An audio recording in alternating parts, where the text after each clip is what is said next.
just watching on YouTube, there's some channels where they, try to refute Islam. So my question is about Prophet's death. They say this is like a clear sign that Islam is false because of how the Prophet died. So I think it's in some hadiths that says that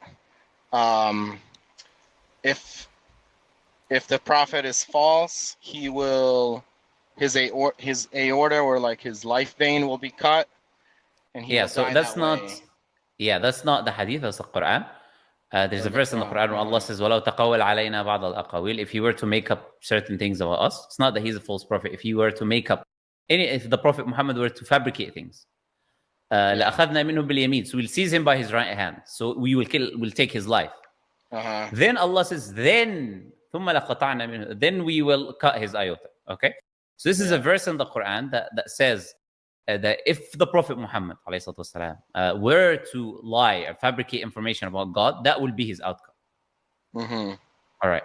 Now, Allah says in the Quran very clearly that Allah Azza wa Jalla is going to protect the Prophet. Allah says, O Prophet, deliver that which was given to you from your Lord. And Wallahu ya'asimuka minan nas. Allah will protect you from the people. Meaning, Allah will protect you until you fully deliver the message. So Prophet Muhammad is a human being. His protection extends to delivery of the message. The protection of the Prophet extends to him fulfilling his duty on this earth as a messenger, was to deliver the message of Islam to mankind.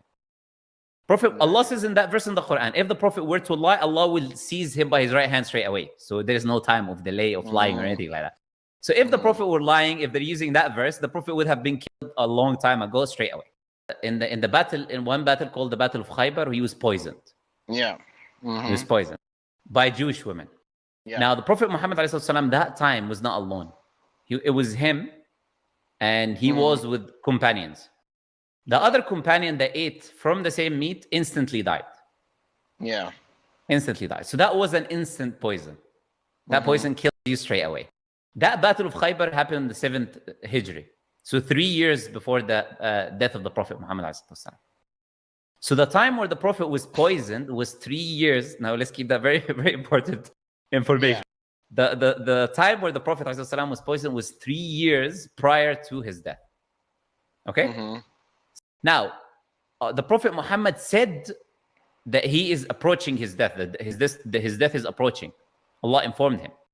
And the Quran was completed. Allah revealed in the Quran, in chapter 5 of the Quran, in the beginning, first few verses, Allah said, today I have perfected your religion, completed my favor upon you. Allah perfected all of the commands, send the religion, the commands, all of the commands of God. Many of the exegetes believe this was the last verse that was revealed in the Quran. That everything now has been given to you. All the information, the message that you're supposed to deliver to the people have been given to you now. So the Prophet fulfilled his duty. And the Prophet knew that he is now approaching his death. The Prophet became sick towards the end of his life.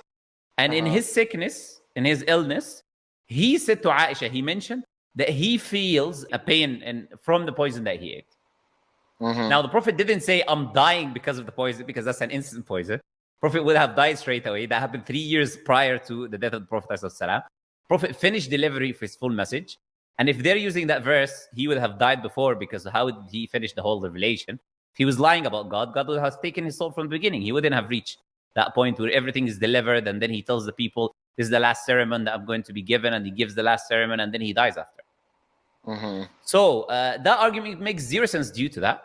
And on top of that, I'll add you the last thing on top of that, is that the word used in the hadith is not the same word used in the Quran. About the iota, it's a different word, and it can mean something else. So he said inqita'u abhuri, which can mean vein, it can mean multiple things. And the iota specifically is used watin in the Quran. So it's even two words used. So from every way you look at it, from this argument does not work. Because if it was true, the Prophet would have been killed straight away. If he were lying about God, he would not have finished the whole delivery of the message and say to the people, okay, I'm dying now. It's time to die. And here is the last sermon that is the last sermon that I'm going to give. And that him being poisoned 3 years before, his companion dies straight away and nothing happens to him. So the reason he didn't die and it was 3 years is because Allah promised to protect him until he finishes his delivery of the message. That is why that poison didn't kill him for 3 years. Wow. Okay. I did not expect that. Interesting. Okay. That's no words. That's it. Some Christian is saying, making a comment saying, but he died. But you, the God that you believe in, you believe is God died.